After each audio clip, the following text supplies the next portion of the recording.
Kotala vidéo yo bien. Bino molinga kabanu, bino molinga kababoyi na ndako. Boza la prudente. Botala vidéo na beti bino lisi.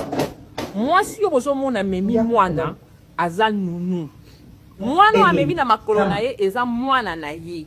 Bebe oyo azongulu mwanza mopanzi na ye eza mwana o bazwela ye musala po akengela ka mwana oyo. Aye koluka musala, abandi musala. Aye ko solo na madame nya bien madame naza na mona muke mona sibisa te madame na ye na motema molamu andimiye ayaka musala na mwana comme yo na mona muke ngape na mwana bébé ekezala bien yaka na mwana ila komi ko ya na mwana na musala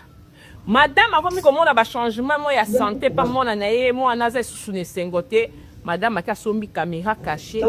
ndako a contrôler la caméra wana à partir ya musala ndebo moni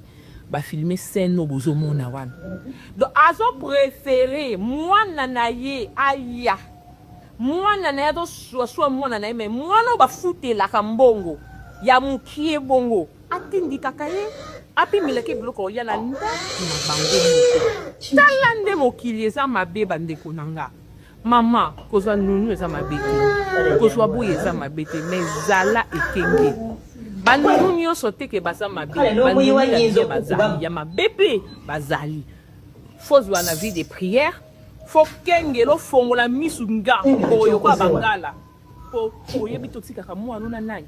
oyo Jezabel ije obeta mwana mundu kotindika pembe bo po mwana no alia soko zwi kopo wana ti okabwena pana na mibale mabe bona ni na bi na gandi tutuleka nda to wawulide